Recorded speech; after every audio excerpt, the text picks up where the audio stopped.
Olá, boa tarde, bom dia, boa noite. Sejam bem-vindos de novo a outra live em que a gente conversa um monte de coisas sobre o coronavírus. Para quem não me conhece, eu vou me apresentar agora toda vez porque o público está crescendo bastante, está mudando.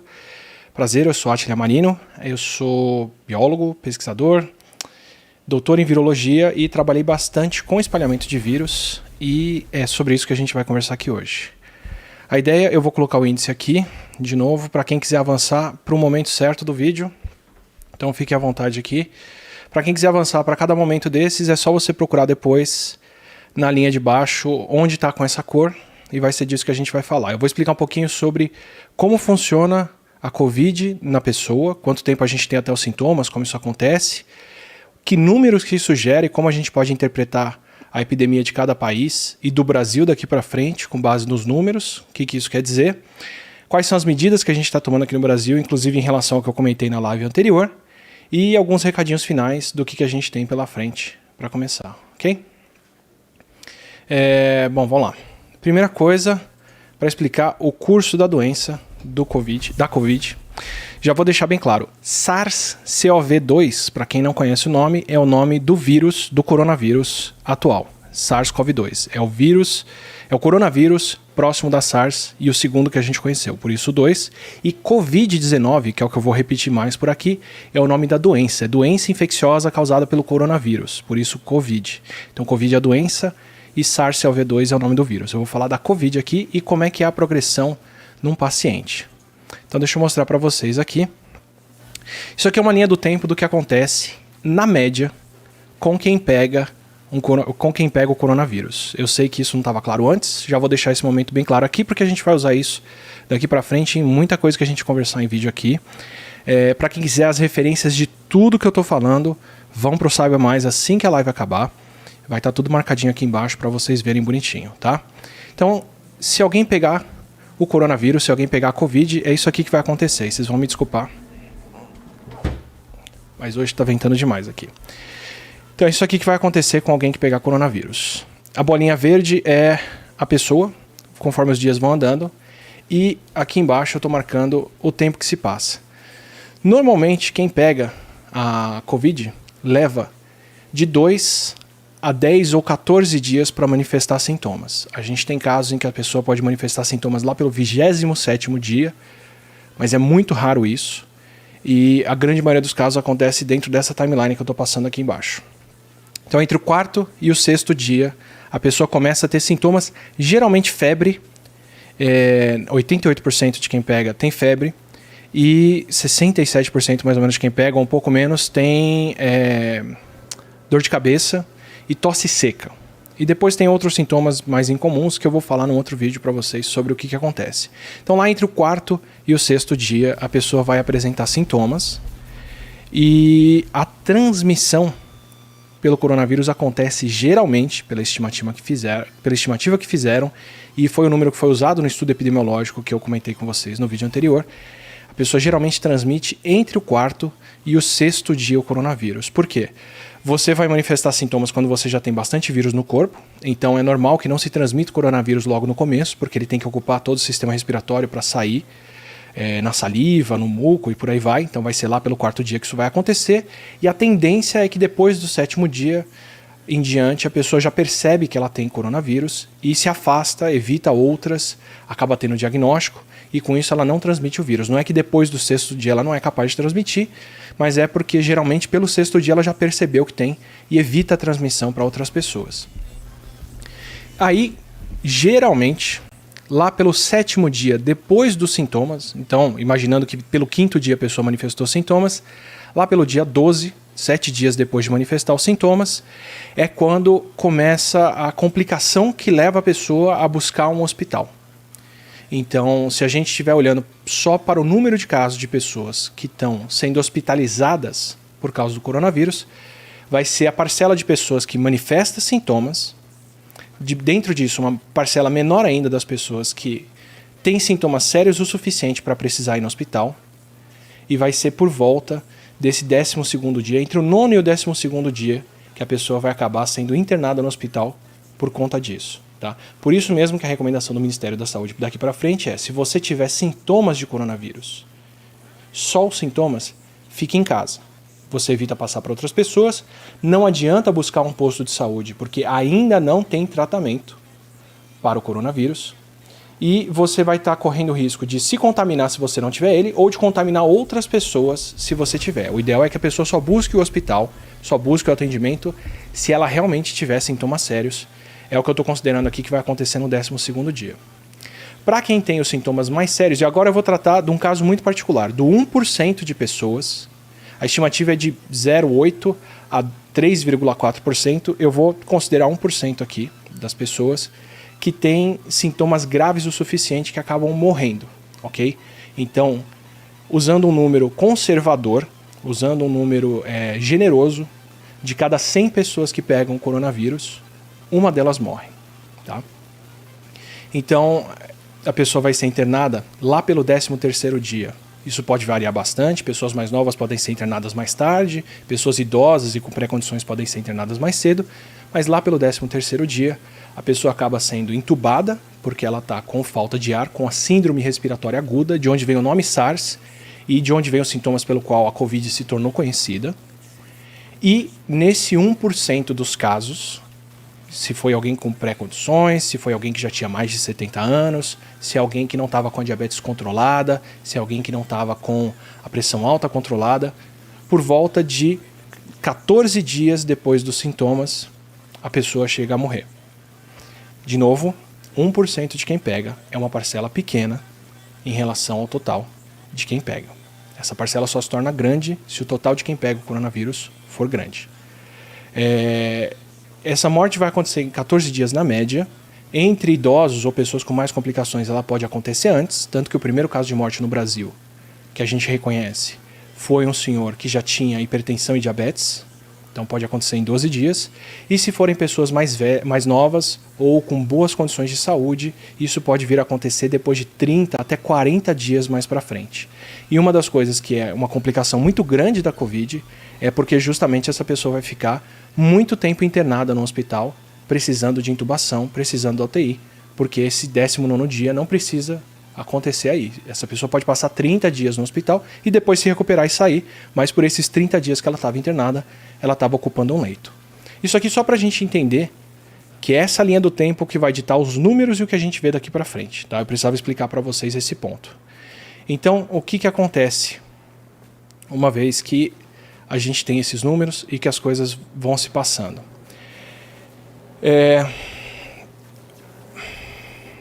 Se você olhar para a transmissão, se você olhar para os pacientes, você vai ter isso aqui acontecendo. Ó.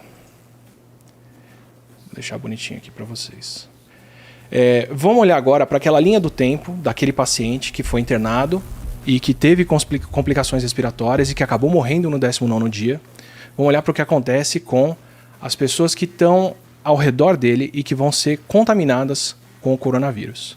Como eu disse para vocês, em média, entre o 4º e o 6º dia é quando acontece o contágio.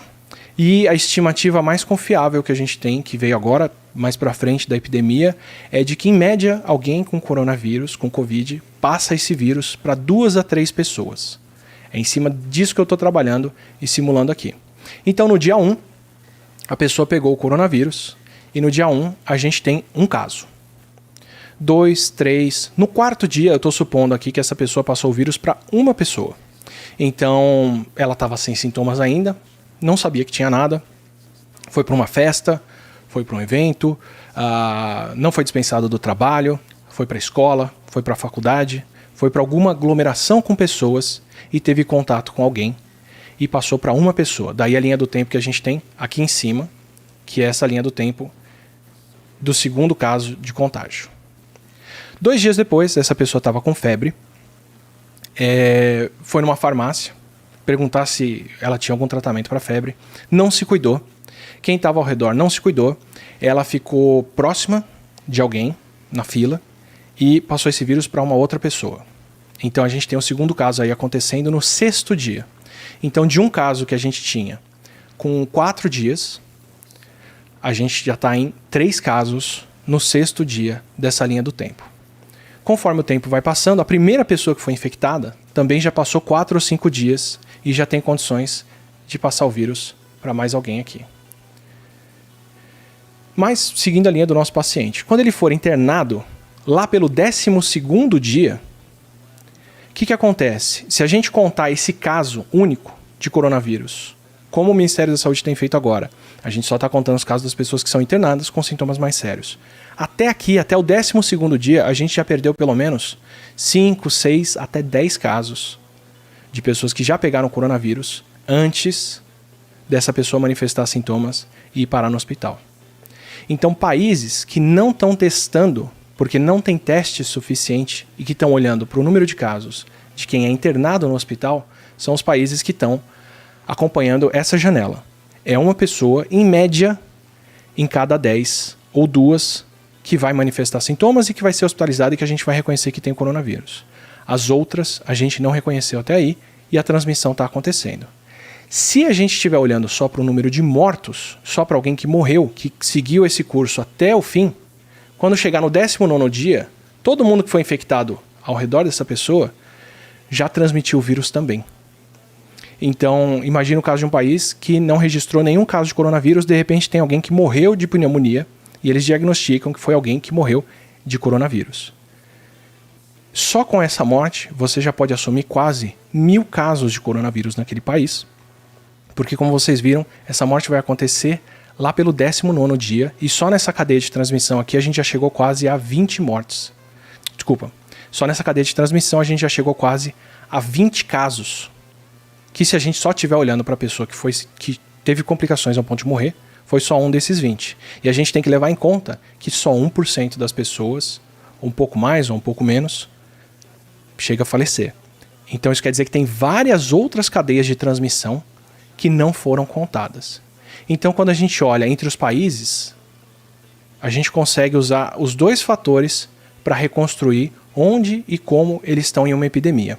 Por exemplo, para dar um exemplo bem claro para vocês, olhando para os casos de hoje, dia 22 de março, os Estados Unidos têm 14.500 novos casos de coronavírus.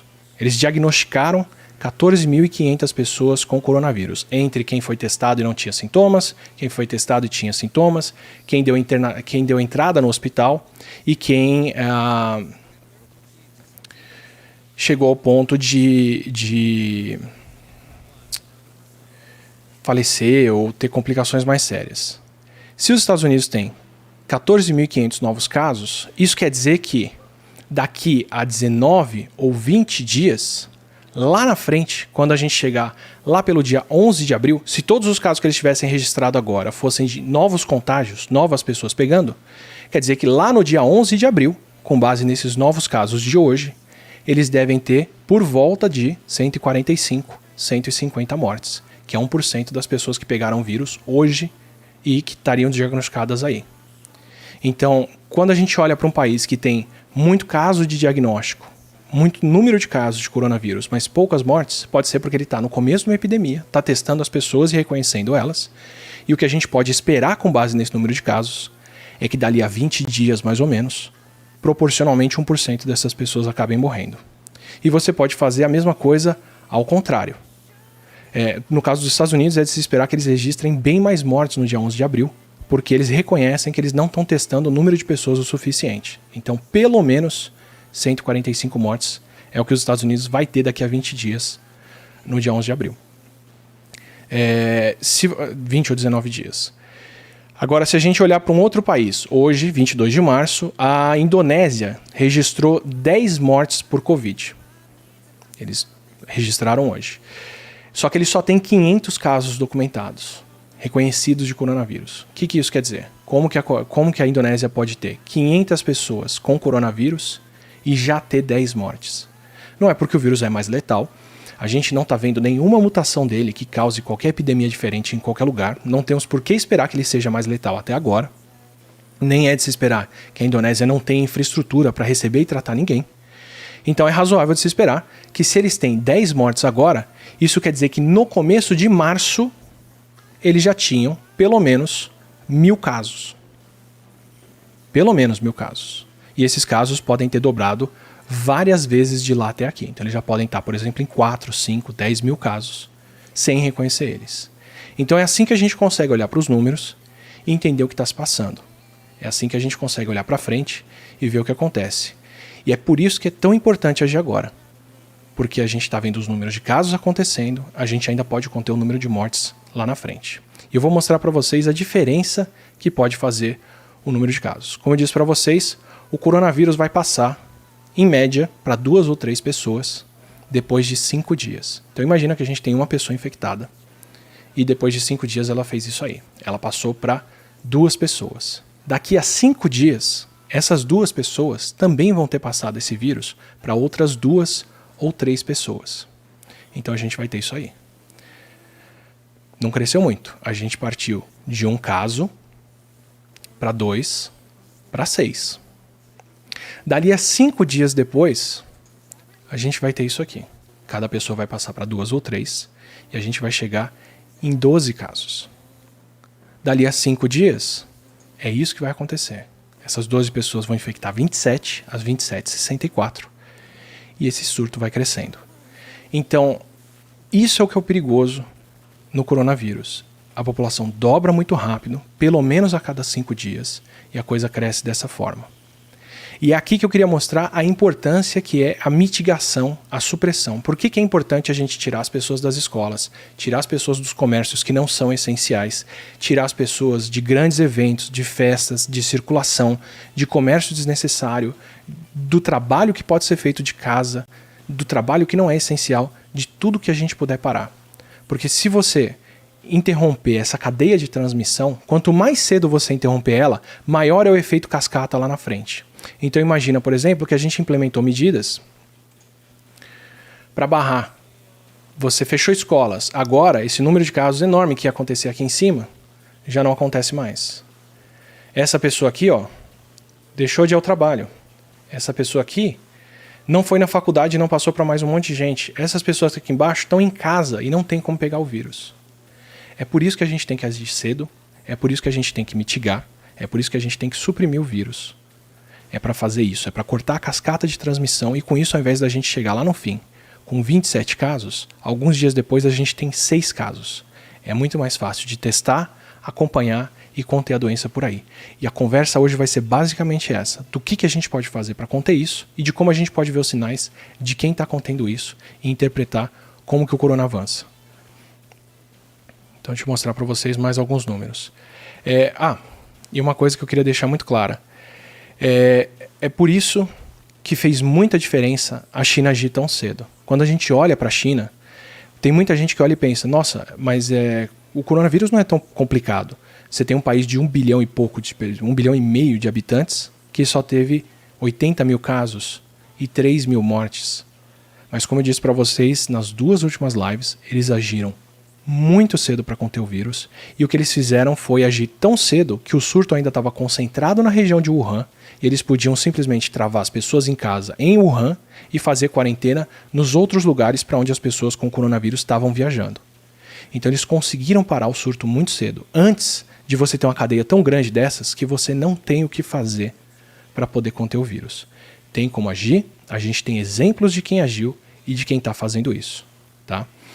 O problema é, a China fez isso tão cedo e tão forte que durante o primeiro mês da epidemia, durante o mês de março, onde praticamente todos os casos de Covid estavam acontecendo na China, a gente tinha a impressão de que esse surto não era tão sério, porque ele ficou contido, porque de fato um país com mais de 1 bilhão de pessoas estava com alguns milhares de casos acontecendo.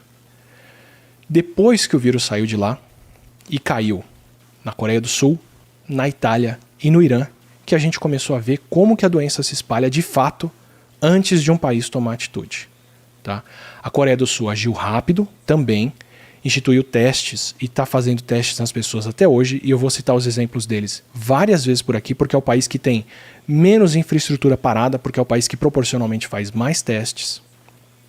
E o Irã e a Itália não agiram a tempo de conter a doença, não agiram cedo o suficiente para parar essa cadeia de transmissão aqui e seguem subindo no número de casos. Com base nisso, depois que o vírus saiu da China, a gente descobriu que, em média, o surto de coronavírus dobra a cada 5 dias em uma região. Tá? O que isso quer dizer? O que quer dizer um número desse dobrar? Quer dizer que a gente levou pelo menos 3 meses para chegar em 100 mil casos de coronavírus. Quer dizer que a gente levou pelo menos 12 dias para chegar em 200 mil casos e depois a gente levou 3 dias para chegar até os 300 mil casos ontem. Isso é um crescimento exponencial, isso é um crescimento rápido. E daqui para frente a gente deve entrar numa fase em que a gente vai ter mais de 100 mil casos por dia ao redor do mundo todo. Tá?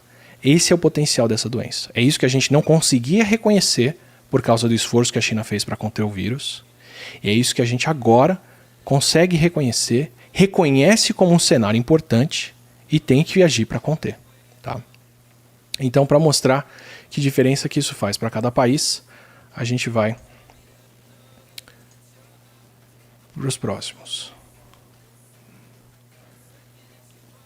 Números aqui. A gente vai para os próximos. Eu vou mostrar para vocês como que a gente pode interpretar esses números para entender que países que estão agindo ou não para conter o vírus. Então, olha aqui, por exemplo. No Japão e na Coreia do Sul, como eu disse para vocês, na média, conforme a gente descobriu com os números, o surto de coronavírus dobra de número de infectados a cada 5 dias. No Japão e na Coreia do Sul, o número de casos deles está dobrando. O número de casos deles está dobrando a cada 10 dias. Se a média são 5 dias, por que eles dobram a cada 10? Porque eles estão testando e contendo tão bem o vírus que eles estão impedindo uma pessoa de passar o vírus para 2 ou 3. Então eles estão conseguindo interceder antes da transmissão acontecer. Isso é o melhor sinal que você pode ter de que a estratégia está funcionando. A essa altura, o tempo para dobrar o número de casos da China já está em mais de 40 dias e está sumindo porque eles praticamente não têm mais casos lá dentro. Tem a controvérsia se eles não têm mais casos internos ou não. Segundo os números oficiais deles, eles não têm. E os casos que eles estão tendo agora são importados. Então eles não têm mais casos dentro do país para dobrar. Eles efetivamente zeraram isso. Mas outros países que estão fazendo muito bem são Singapura e o Japão e a Coreia do Sul, que eu elegi aqui, porque estão testando todo mundo que eles podem e garantindo que quem está com o vírus fica em casa, se isola e que os familiares e quem está ao redor de quem está com o vírus também colaborem, fiquem em casa. Com isso eles estão conseguindo conter o vírus, dá para a gente ver pelo número de casos dobrando tão lentamente. Isso aqui é um retrato puro do esforço que eles estão fazendo e de que é possível conter o espalhamento do coronavírus, só que demanda esforço.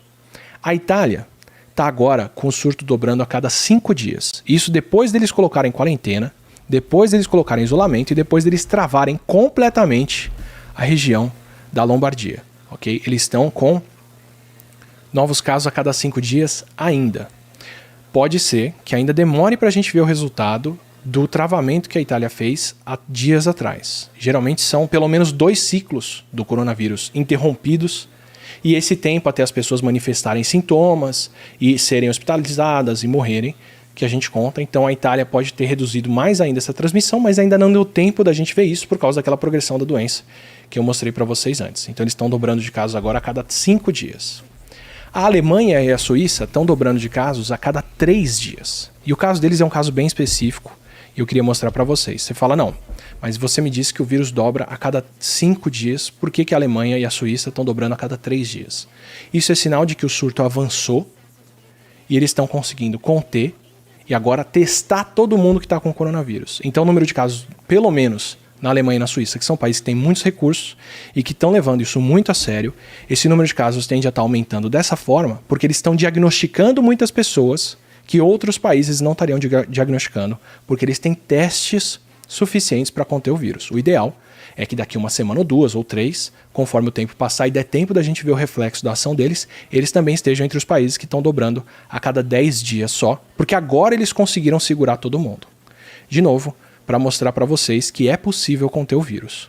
A Espanha estava dobrando de casos a cada 3 dias, como é o caso há um tempo atrás, agora menos, do Reino Unido, Holanda, Austrália e Bélgica, e como é o caso a essa altura do Brasil e dos Estados Unidos. E a situação aí é um pouco diferente. Um pouco diferente por quê? Se você tem o surto em uma região, essa região dobra de casos a cada 5 dias. Se você tem mais de um foco, mais de um surto de coronavírus, você pode ter as 2 regiões dobrando, ou 3, ou 4, ou 5, ou quantas regiões for, dobrando a cada 5 dias. E a soma disso no final, elas não vão estar em sincronia, perfeitas, bonitinhas, é que você vai ver o número de casos dobrando no intervalo menor, como é o intervalo de 3 dias ou de 4. Então, nesses outros países, se esse surto está com um ciclo menor do que 3 dias, e não é porque estão testando muita gente, é porque tem mais de uma região atingida pelo coronavírus e ele ainda está se espalhando forte lá. Isso foi muito seriamente o caso da Espanha. A Espanha ainda está com a maioria das pessoas infectadas pelo coronavírus naquela fase delas começarem a manifestar sintomas e começarem a procurar hospitalização. Mas pelo ritmo que a Espanha cresceu, e como eu mostro para vocês, ela ainda está com 4 dias para dobrar o número de casos, isso quer dizer que em pouco tempo a Espanha vai alcançar a Itália em número de mortes e provavelmente passar, porque ela ainda está com esse crescimento muito grande, só que ainda a gente não teve os 20 dias, 30 dias para começar a ver essas mortes acontecendo. Mas você consegue olhar para o número de casos agora e o crescimento e prever o que vai acontecer depois. Reino Unido, Holanda, Austrália e Bélgica estão fazendo o possível para testar as pessoas, estão entre os países que estão crescendo mais rápido em número de testes. E Brasil e Estados Unidos são 2 países continentais que têm muito espaço e espaço suficiente para acontecer mais de um surto ao mesmo tempo e para a gente ver esse número de casos dobrando mais rápido do que outros. O que quer dizer que talvez, daqui para frente, se a gente quiser entender o que pode acontecer no Brasil, seja importante a gente olhar para os Estados Unidos, que já estão com seus 30 mil casos, 20 e poucos mil casos, eu já nem sei o número muito ao certo, mas que estão com mais de um foco de coronavírus lá e podem informar mais a gente do que os países europeus, que são pequenos e estão conseguindo conter o vírus em uma região só, como foi o caso da China também, por ter agido tão rápido. Tá? E aí o que isso quer dizer? Dá para dividir então, com base nesse crescimento, os países nesse tipo de agrupamento aqui. A gente tem os países que estão fazendo muitos testes, como a Alemanha, como a Austrália, como a Coreia do Sul. E aí esses são os países que você vai olhar para os números e vai falar como que esses países têm tantos casos e têm tão poucas mortes. Porque é isso que está acontecendo. O que esses países estão fazendo é que eles estão testando tanta gente que a gente está olhando também para quem está infectado e está em casa, para quem está infectado e só teve febre, para quem está infectado e não teve mais nada, e não só para o número de pessoas que deu entrada em hospital com complicações. Por isso eles vão ter muito mais casos e muito menos mortes, sem falar na infraestrutura hospitalar. A gente tem um grupo de países que tem poucos testes e estão contando os hospitalizados, que é a situação da Espanha, que é a situação do Brasil, que é a situação dos Estados Unidos, pelo menos por enquanto, que estão testando mais gente, e nesses países a gente vai ver menos casos, bem mais gente proporcionalmente sendo hospitalizada e bem mais gente lá na frente morrendo, porque a gente não está contando todo mundo que está com vírus, e é por isso que eu falo tanto para vocês que não dá para você considerar que a sua região não tem coronavírus se ela não tem caso, porque quando a gente contar os casos, já vai estar lá pelo 12º, 15º caso daquela pessoa que teve sintomas e teve um monte de gente antes que foi infectada e a gente não está vendo. E tem os países que infelizmente já transitaram por uma situação muito pior, como é o caso da Itália, possivelmente o Irã, porque o Irã a gente não tem como saber se os números são esses, ou não tem esse acesso de imprensa que a Itália tem, em que não dá nem mais para contar a hospitalização. A região da Lombardia já tem tantos casos que as pessoas não têm mais como ser hospitalizadas. A Itália os números da Itália não informam mais quantas pessoas estão com coronavírus lá. O que acontece é que eles estão sendo obrigados agora a tirar os idosos da UTI para dar espaço para os mais novos que estão sendo hospitalizados.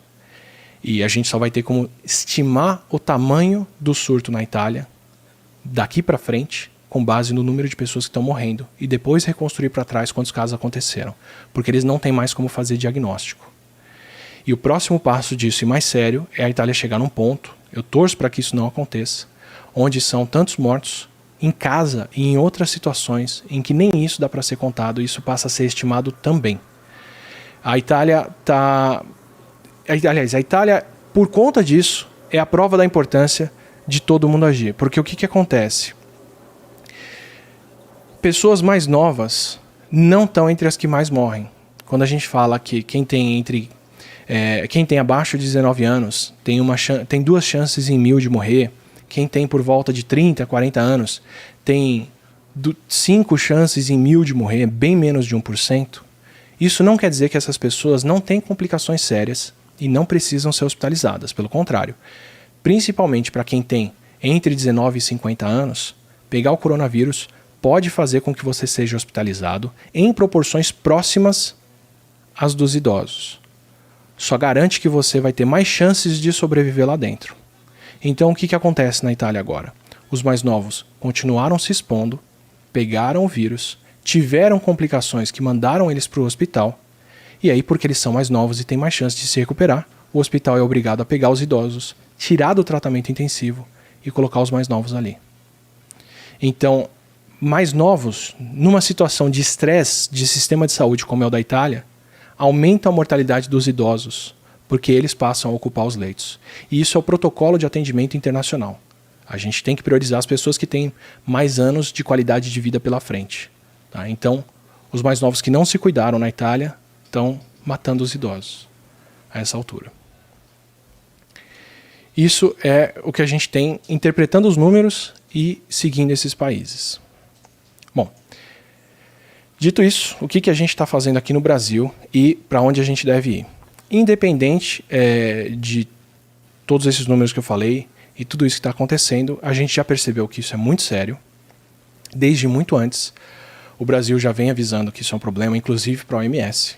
Então, nós sabemos do tamanho do problema que isso é e cada estado, cada cidade, cada região está tomando as medidas para poder conter o vírus. O que é o maior problema aqui? Por que é urgente que a gente consiga fazer isso? Deixa eu tirar, eu esqueci de tirar os números aqui. Por que é urgente que a gente consiga fazer isso?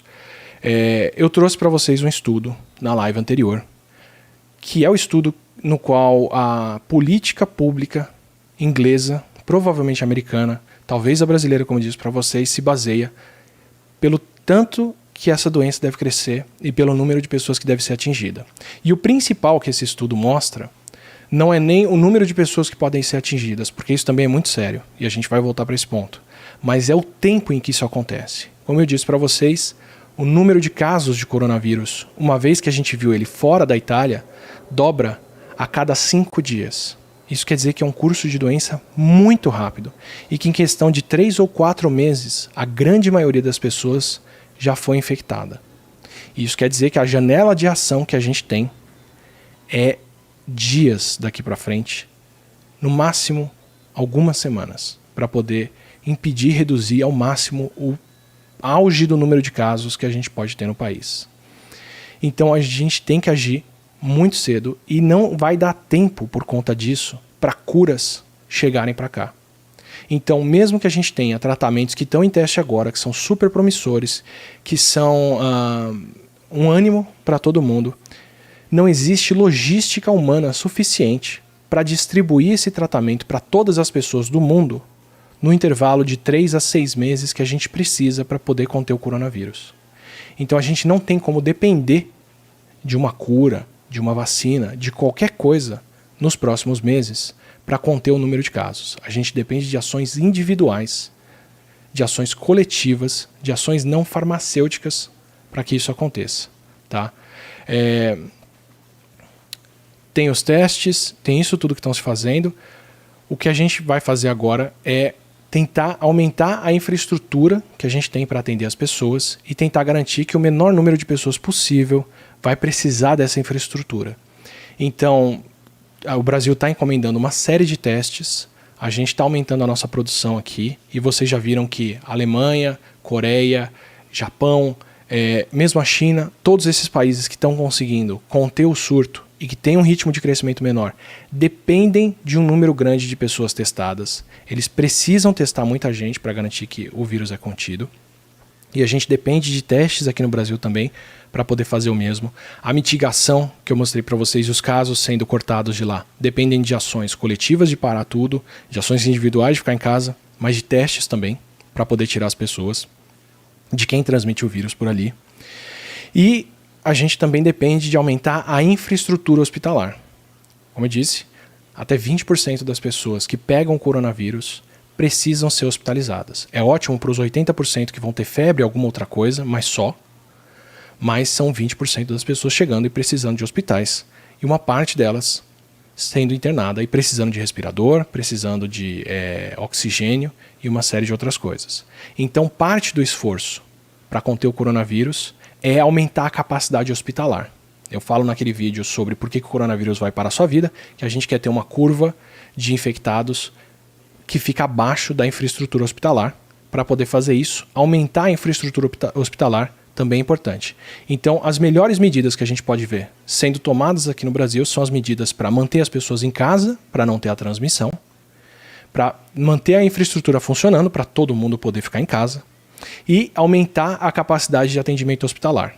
Eu pedi para o pessoal no Twitter, pedi para o pessoal no Reddit, agradeço demais para quem colaborou, para me trazer as medidas que o Brasil está tomando, e eu vou listar para vocês aqui as que eu tinha notícias para dizer que foram feitas. Me desculpa se eu perdi o seu estado aqui no meio, por favor deixa nos comentários as medidas que tomaram, e se o seu estado não está aqui porque não está tomando essas medidas, cobrem que essas medidas sejam tomadas, porque ninguém é invulnerável a isso. E como eu disse, 1% é um número relativamente baixo de mortes, mas 1% de muita gente ainda é muita gente. Então a gente tem, no Brasil, pelo menos Alagoas, Amazonas, Ceará, Distrito Federal, Espírito Santo, Goiás, Maranhão, Pará, Paraíba, Pernambuco, Rio Grande do Norte, Rio Grande do Sul e Santa Catarina, que estão fechando aglomerações, vão manter só o comércio essencial funcionando e estão restringindo em alguns casos estradas, em outros casos voos. Tem uma discussão sobre até onde devem fechar a infraestrutura ou não para poder manter o que é essencial funcionando, e isso é uma coisa a ser acertada. Mas como eu disse para vocês, o essencial é agir rápido, além de tudo. E tem ações individuais de algumas cidades, como Belo Horizonte, que também estão fazendo isso, e outras cidades que estão dentro de estados que estão tomando medidas dessas de fechar as coisas, mas que estão indo além e impondo barreiras, ou fechando comércio, ou fechando tudo de uma forma ou de outra. Além disso, ainda tem pelo menos Paraná, que pelo que eu entendi está convertendo hotéis para poder receber médicos e atender as pessoas. São Paulo, com certeza, e algumas notícias sobre o Rio de Janeiro convertendo infraestrutura pública como estádios e grandes espaços, ou infraestrutura privada sendo cedida para poder construir hospitais de campanha, para poder ter leitos para receber as pessoas. Isso é fundamental. Fundamental. Como eu disse para vocês, o coronavírus dobra de número de casos a cada 5 dias. Se a gente tiver mais de um centro com ele acontecendo no Brasil, como a gente tem, ele tende a dobrar de casos muito mais rápido do que isso. A gente tem que dividir recursos hospitalares e de saúde entre vários estados, entre várias cidades, para todo mundo poder ser atendido, diferente do que aconteceu em Wuhan, diferente do que está acontecendo na Coreia do Sul, que conteve o surto numa região só, diferente do que aconteceu na Alemanha, que está contendo o surto numa região só. A gente vai ter que dividir esses recursos por aqui. Então, o que a gente puder fazer para aumentar os recursos, que é abrir novos leitos, trazer respiradores, se possível, produzir medicamento aqui, se for comprovado que o medicamento funciona. Como eu disse para vocês, o medicamento só chega a tempo de desocupar hospitais mais cedo e não de todo mundo tomar, mas já é ótimo poder desocupar hospitais antes. Quem sabe a gente reduz ainda mais esse número de mortes, de ao invés de ser 1%, cair para 0,8%, 0,6%. Mas reduzir o número de contágios é fundamental para que essa proporção de 1% ou 0,5% seja de muito poucas pessoas. Então, o que a gente tem por aqui? Essas medidas estão sendo tomadas, a gente está cedo no surto ainda, nós sabemos como esse surto progride há semanas, a gente sabe o que é necessário fazer, tem estudos mostrando que você precisa de mitigação, que você precisa de supressão, precisa parar tudo o que é possível parar para poder manter só as atividades e os serviços essenciais funcionando, para garantir que o menor número possível de pessoas peguem o coronavírus.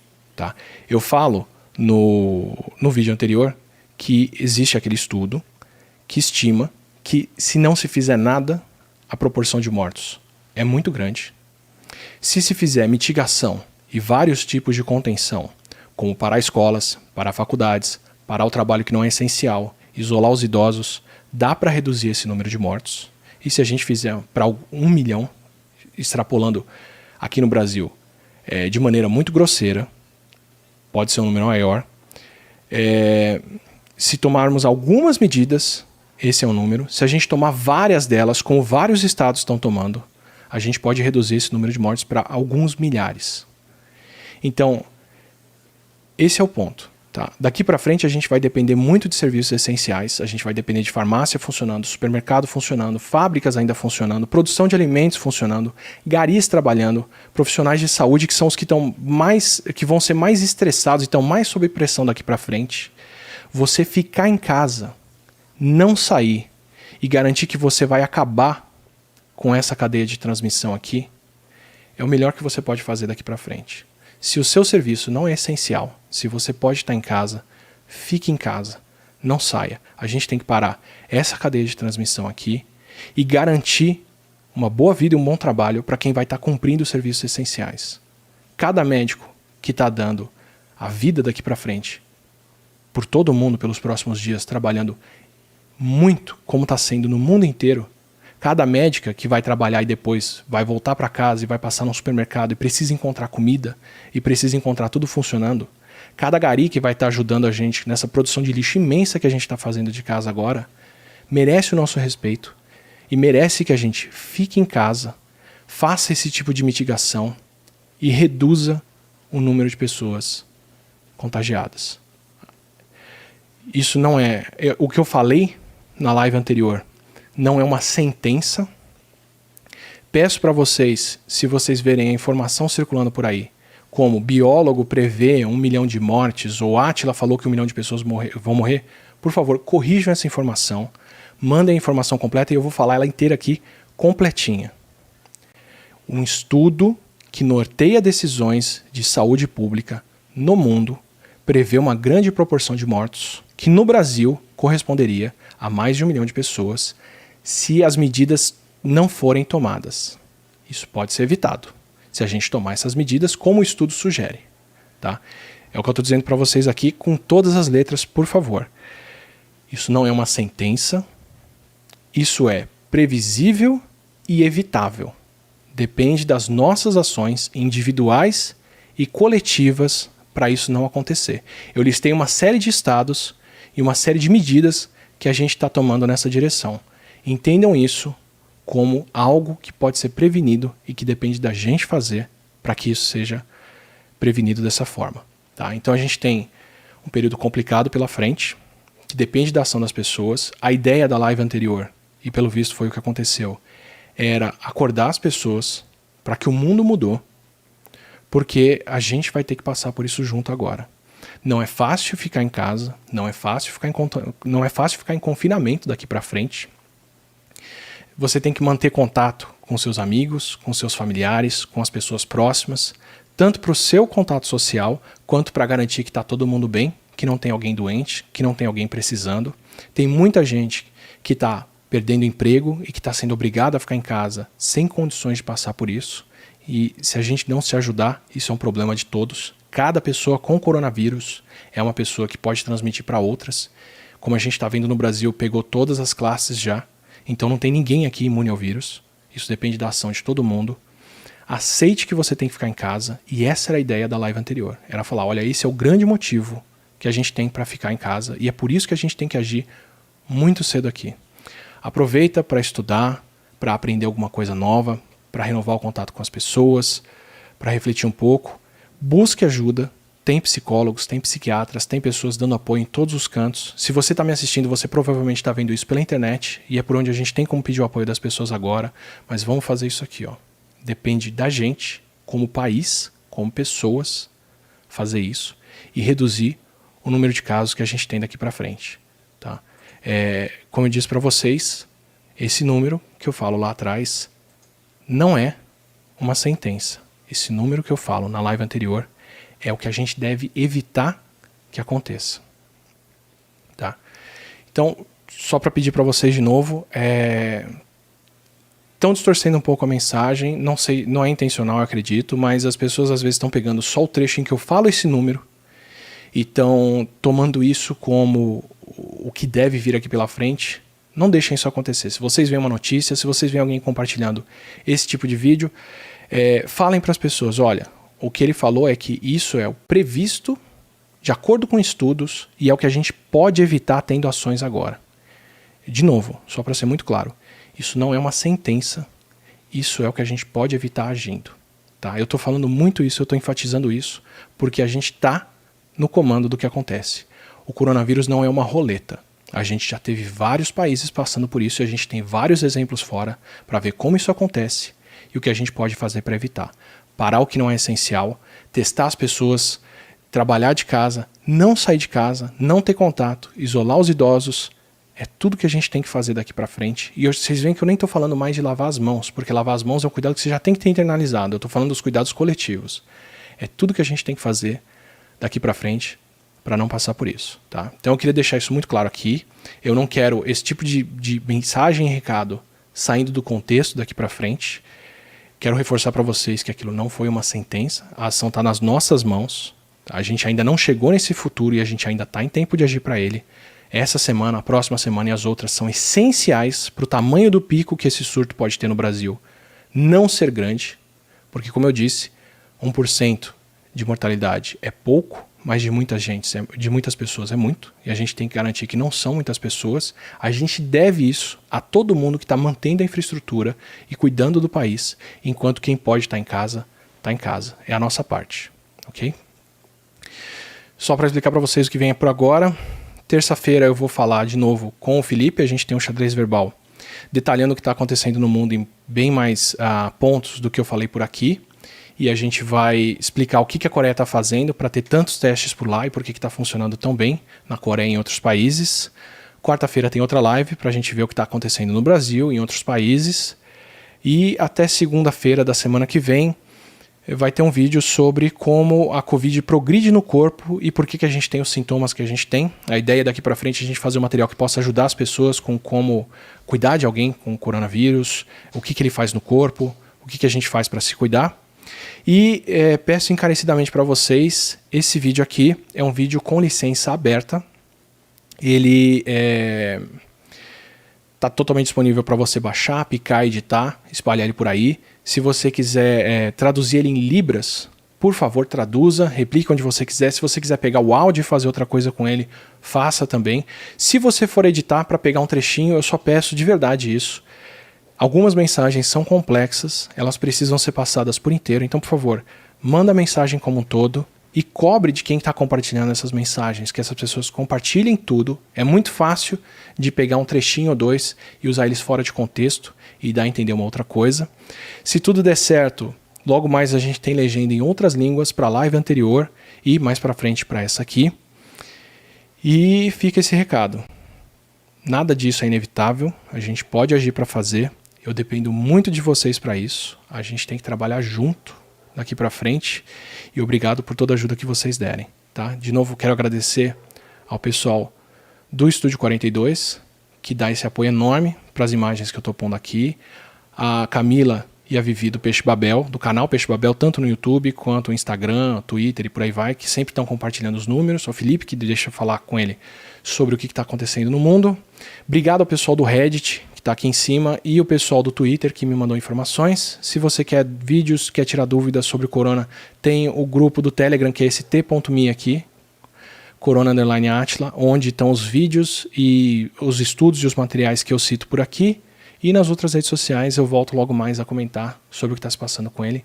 Obrigado demais e vamos junto nessa.